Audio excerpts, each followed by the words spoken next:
The Institute for Policy Studies and the Center for Effective Government released a new report on corporate taxes, and they basically prove that the system is completely broken. Here's the gist of the report. Quote, 7 of the 30 largest U.S. corporations paid their CEOs more last year than they paid in federal income taxes. Let's pause there. Goddamn. They paid their CEOs more than they paid in taxes. That's stunning, and that's incredibly lopsided. They continue, the study found that those 7 companies, Boeing, Ford, Chevron, Citigroup, Verizon, JPMorgan Chase, and General Motors, reported a tax rate of negative 2.5% despite claiming more than $74 billion in combined pre-tax profits. Good googly moogly. Good Googles moogles. $74 billion they made. And their tax rate wasn't 2.5%, it was negative 2.5%. Stop and think about this, because you have to understand this in context. Speaking about it this way is, it doesn't mean anything because it's hard to conceptualize all these things. But think about it like this. You, as an individual, somehow created some amazing product that you made $74 billion off of, okay? And then the government comes along and goes, no, please, don't pay any taxes on that. None. And in fact, we want to give you about $1 billion more. But how does that make sense? And then when you add in the fact that regular people are busting their ass actually doing work, and they're what? They're paying taxes, paying a good amount of taxes.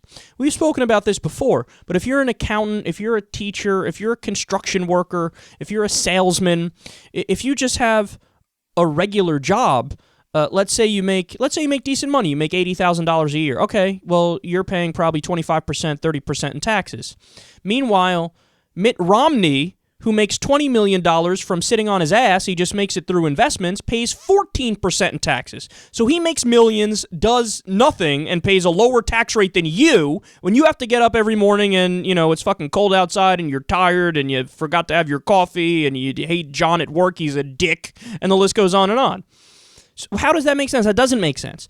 But then there's a whole nother level of absurdity that we're learning today, which is that some of the richest corporations are paying negative 2.5% in taxes. So they're not paying taxes and the government is paying them. So that means you are working and your tax dollars in part are going to them. Why? That doesn't make any sense. They're already incredibly rich and they don't need the help. You know who needs the help? Poor families. You know who needs the help? Middle-class families. You know who needs the help? The homeless. We can't pass a bill that mandates all poor people have the option of a roof over their head, even if it's just a tiny one-bedroom apartment or like those new mini houses that people are creating where it's like really, really tiny, but it's basically like a shed that they furnished. They now have some occupies doing this, for example. They've gone into Wisconsin and New York and some other places, and they just build these little communities with like tiny, tiny houses that the homeless could just have. So we can't do that. That we can't do. We can't fund that, but what we can do is bust our asses and give a negative 2.5% tax rate to the richest corporations in the country. There's no logical argument for it, but that's the main point. There doesn't need to be a logical argument for it when you bought the government. When you buy the government, you own the government, so you can get whatever you want, including a negative 2.5% tax rate when you guys collectively make $74 billion in profits. I keep saying that because it's so stunning. It's so stunning. Okay, this is the main problem in politics today.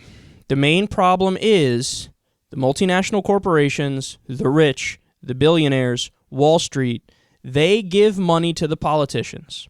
Politicians run their campaigns on that money, they get elected, and then they have to turn around and help the people who just help them. I scratch your back, you scratch mine. So what do you want, Goldman Sachs? What do you want, Citigroup?